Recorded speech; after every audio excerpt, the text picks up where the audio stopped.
Hello everyone, I hope you all are doing very well. So in this lecture we will start exercise 1.3. Previous lecture में हमने exercise 1.3 के question number 1 to 4 देखे थे। आज के lecture में हमने एक्सरसाइज 1.3 क्वेश्चन नंबर 5 से ऑनवर्ड क्वेश्चन नंबर 9 तक करना है। मीन्स का एक्सरसाइज 1.3 आज के लेक्चर में हमारी कंप्लीट होने वाली है। So without any further delay let's start our today's lecture. So question number 5 is the weather in Lahore was unusually warm during the summer of 2024. The TV news reported temperature as high as 48 degrees centigrade. Using the formula F is equal to 9 by 5 C plus 32 find the temperature as Fahrenheit scale. Means के temperature हमारे पास given है 48 degree centigrade, हमने convert करना है Fahrenheit में। तो देख लेते हैं सोल्यूशन। ओके सो टेम्परेचर हमारे पास गिवन है सेल्सियस में। मीन्स के C is equal to 48 degree. 48 degree के साथ C लिखा हुआ है, इसलिए टेम्परेचर सेल्सियस में गिवन है। C पे degree 48 degree centigrade. F formula हमारे पास फ़ॉरेनहाइट का क्या गिवन है, F degree is equal to 9 by 5 C डिग्री प्लस 32।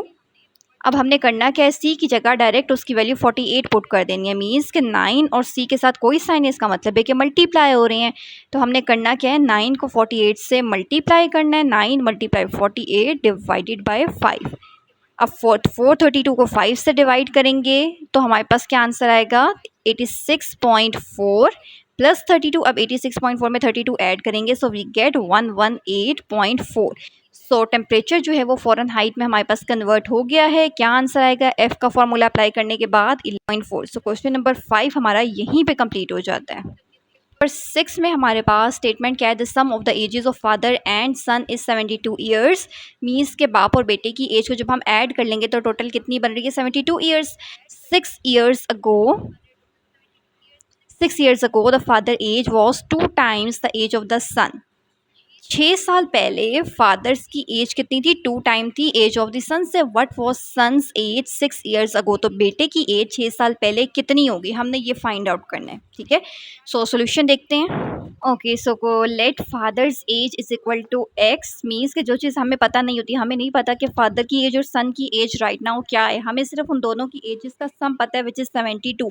तो जब हमें कोई चीज़ नहीं पता होती ना तो हम खुद से लेट सपोज कर लेते हैं। तो हमने फादर की एज को एक्स का नेम दे दिया है और इसी तरह सन्स एज को, मीन्स के बेटे की जो एज है उसको हमने वाई का नेम दे दिया है। ठीक है, so according to the first given condition, first condition क्या थी हमारे पास, the sum of the ages of father and son is 72 year. Means कि अगर हम इसके अकॉर्डिंग कंडीशन बनाएं तो फादर और सन की एज का जब हम सम करेंगे एक्स प्लस वाई करेंगे तो वो इक्वल है 72 के। तो वो उसको हमने इक्वेशन 1 का नेम दे देना है। इसी तरह 6 years ago the father age was 2 times the age of the son। what was son's age 6 years ago। Means कि हमारे पास क्या चीज़ गिवन है कि 6 years ago what was son's age 6 years ago। अब हमने करना क्या है, 6 years ago मीन्स के फादर की एज को हमने क्या कहा था, एक्स। तो 6 years ago 6 साल पहले कितनी होगी, एक्स में से 6 माइनस कर देते हैं। राइट नाउ जो एज उसको एक्स कहा है ना, तो 6 साल पहले कितनी होगी, मीन्स के अभी की एज में से 6 माइनस कर दें, मीन्स के एक्स माइनस 6 कर देंगे। सो इसको हमने इक्वेशन नंबर 2 का नेम दे देना है। इसी तरह 6 साल पहले बेटे की एज कितनी होगी, भी y minus 6। Right now age कितनी है y, तो 6 साल पहले कितनी होगी y माइनस 6। तो इसको हमने क्वेश्चन 3 का नेम दे देना है। तो according to the second given condition हमारे पास क्या थी कि father age was 2 times the age of the son. ऐसे ही है, मीन्स के फादर एज हमारे पास कितनी है, x minus 6 is equal to 2 times the age of the son. 2 लिख के सन्स एज लिख देनी है विच इज़ y माइनस 6। ये कब की बात हो रही है, 6 साल पहले की बात हो रही है। तो 6 साल पहले फादर की एज x माइनस 6 थी और equal to 2 times age of the son 2 और सन्स एज y माइनस 6 लिख दी। अब सिंपली हमने करना क्या है, 2 को y से मल्टीप्लाई कर देना है। 2y माइनस 2 6 12 प्लस 2y, इधर आके दूसरी साइड पे माइनस 2y हो जाएगा। माइनस 6 से दूसरी साइड पे आके प्लस 6 हो जाएगा। माइनस 12 और प्लस 6 इक्वल होगा माइनस 6 के। अब इसको हमने इक्वेशन नंबर 4 का नेम दे देना है। अब करना क्या, देखें ध्यान से देखें, इक्वेशन नंबर 4 में हमारे पास x और y एक साइड पे और नंबर दूसरी साइड पे। इसी तरह इक्वेशन नंबर 1 अगर हम देखें तो इसमें भी हमारे पास x और y लेफ्ट साइड पे और नंबर दूसरी साइड पे। तो हमारे पास 1 और 4 दो इक्वेशन है, हमने इसको सॉल्व कर लेना है। ठीक है, now subtract equation 1 from equation 4। कैसे, दोनों इक्वेशंस लिखी हैं, ऊपर वाली 1 है और नीचे वाली 4 है। अब करना क्या है, सब्ट्रैक्ट में साइन चेंज करने होते हैं। अगर प्लस है तो माइनस, प्लस है तो माइनस, प्लस है तो माइनस। अब plus minus x x cut हो जाएगा। इसी तरह -2 और -y इक्वल हो जाएगा -3y के। दूसरी साइड पे देखिए -6 और -12 इक्वल होगा -18 के। दोनों साइड्स पे माइनस है तो वो माइनस और माइनस कट हो जाएगा। 3 मल्टीप्लाई हो रहा है, दूसरी साइड पे आके क्या हो जाएगा, डिवाइड। कैसे कटिंग हुई है, 3 2 6, 1 आगे चला गया तो 3 6 18। सो y हमारे पास इक्वल आ जाएगा 26 के। y किसको कहा था हमने, सन्स एज को कहा था, मीन्स के बेटे की एज हमारे पास कितनी है वो हमने फाइंड कर ली है। राइट नाउ कितनी है, 26 years. So son's age was equal to 26। So 6 years ago हमारे पास क्या एज होगी बेटे की, हमने ये बताना है कि 6 साल पहले कितनी एज है। अभी हमने जो फाइंड किया वो अभी की फाइंड किया। 6 साल पहले को हमने कैसे डिनोट किया था, y-6। तो y में से 6 माइनस करें, 26 में से 6 माइनस करेंगे, 20 ईयर्स। तो 6 साल पहले बेटे की एज कितनी थी, 20 ईयर्स। तो यहीं पे हमारा क्वेश्चन नंबर 6 भी जो है वो कंप्लीट हो जाता है। Now moving to question number 7। Question number 7 हमारे पास क्या है, Mirha bought a toy for ₹1500 and sold for ₹1520। Means के मिरहा ने एक खिलौना खरीदा है, कितने का, 1500 का, बेचा कितने का, 1520 का। What was her profit percentage. अब उसने जितना प्रॉफिट अर्न किया ना उसको हमने परसेंटेज में कन्वर्ट करके बताना है। देखने से ही पता चल रहा है कि 1500 का एक खिलौना खरीदा और 1520 में बेच दिया आगे, मीन्स के 20 रुपीज़ का प्रॉफिट हो रहा है। अब हमने उसको परसेंटेज में कन्वर्ट करके बताना है। हमारे पास क्या गिवन है, कॉस्ट प्राइस मींस कितने का खरीदा था 1500, सेलिंग प्राइस कितने में बेचे 1520। प्रॉफिट का फॉर्मूला होता है selling price minus cross price. So 1520 में से 1500 माइनस कर देना है, तो आंसर क्या आएगा 20।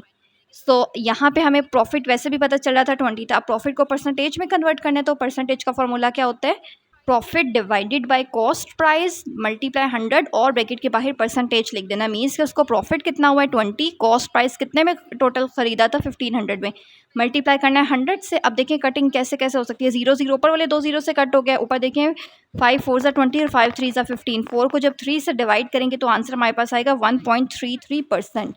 इसका मतलब है कि टोटल उसको कितना प्रॉफिट हुआ है, अगर हम उसको परसेंट में कन्वर्ट करेंगे सो 1.33% उसको प्रॉफिट हुआ है। ठीक है, सो क्वेश्चन नंबर 7 भी यहीं पे कंप्लीट हो जाता है। तो क्वेश्चन नंबर 8 का सोल्यूशन देखते हैं। सबसे पहले स्टेटमेंट में हमारे पास क्या गिवन है, annual income of Tayyab. Tayyab की एनुअल इनकम कितनी है, 960,000। एग्जेम्प्टेड अमाउंट कितनी है, ₹130,000। ठीक है, अब हमने करना क्या है, क्वेश्चन में क्या गिवन है, हमने क्या फाइंड करना है, टैक्सेबल अमाउंट फाइंड करनी है। मीन्स के how much tax would he have to pay at the rate of 0.75%। तो टैक्सेबल अमाउंट का क्या मतलब होता है कि टोटल एनुअल इनकम में से हमने एग्जेम्प्टेड अमाउंट को माइनस कर देना है। मीन्स के 960,000 में से 130,000 को माइनस कर देना है। So we get 830,000 rupees. ठीक है, टैक्स रेट कितना है, क्वेश्चन में गिवन है 0.75% टैक्स रेट है। ठीक है, 0.75% हमारे पास टैक्स रेट है। सो अमाउंट ऑफ टैक्स हमने कैसे फाइंड करना था, अमाउंट ऑफ टैक्स का मतलब है कि उसको कितना टैक्स पे करना है, यही हमने फाइंड करना है। 2000 वो लिखना है, मल्टीप्लाई करना होता है टैक्स रेट से। ठीक है, अब यहाँ से हमने इसको क्या करना है, पॉइंट की जगह 1, आगे कितने नंबर हैं, 2 नंबर्स हैं तो उसकी जगह हमने 2 जीरो लिख लेने हैं। नीचे वाले 2 जीरो ऊपर वाले 2 जीरो के साथ कट हो जाएंगे। अब हमारे पास क्या रह जाएगा, 8300 को मल्टीप्लाई करना है 75 से। सो वी गेट 6225। सो इसका मतलब है कि उसको कितना टैक्स पे करना पड़ेगा, टैक्स अमाउंट ऑफ टैक्स हमारे पास कितनी आई है, 6225। सो क्वेश्चन नंबर 8 भी हमारा यहीं पे कंप्लीट हो जाता है। Now question number 9 is find the compound markup on ₹375,000 for 1 year eight the rate of 14% compounded annually. क्या फाइंड करना है, कंपाउंड मार्कअप फाइंड करना है। क्या फॉर्मूला होता है, बहुत ही इजी सा फॉर्मूला होता है। कंपाउंड मार्कअप हमारे पास इक्वल होता है a माइनस पी के। ठीक है, सोल्यूशन देखते हैं पहले साथ साथ। सबसे पहले कंपाउंड मार्कअप को आई से डिनोट करते हैं, फॉर्मूला क्या होता है, ए माइनस पी। अब ए क्या होता है, इसका अलग से फॉर्मूला है, ये भी अभी हम सॉल्यूशन में देखते हैं। और पी क्या है, पी की वैल्यू क्वेश्चन में गिवन है, पी का मतलब होता है प्रिंसिपल अमाउंट, तो वो भी क्वेश्चन में गिवन है। ठीक है, ए और पी दो वैल्यूज फाइंड करनी है, दोनों को सब्ट्रैक्ट करेंगे तो कंपाउंड मार्कअप आ जाएगा। सो सोल्यूशन देखते हैं। P, so principal amount P कितनी है, 375,000। टाइम पीरियड, टाइम कितना है 1 ईयर। रेट हमारे पास कितना है क्वेश्चन में 0.75%। तो ए कैसे फाइंड करते हैं, ए का फॉर्मूला होता है हमारे पास पी मल्टीप्लाई ब्रैकेट में 1 + r डिवाइडेड बाय 100 और पावर टी होती है। पी की जगह उसकी वैल्यू जो क्वेश्चन में गिवन है 375,000, आर की जगह उसकी वैल्यू रेट 100 और टी का मतलब होता है टाइम कितना है 1 ईयर, मीन्स 1। किसी भी नंबर की पावर 1 हमेशा क्या होता है, वही नंबर होता है। ठीक है, मीन्स कि अगर मेरे पास लिखा हुआ है ना यहाँ पे इस पूरे नंबर लाइक 2 की पावर 1 क्या होता है 2, तो इस पूरे की पावर 1 क्या होगा, यही वाला नंबर एज इट इज़ होगा।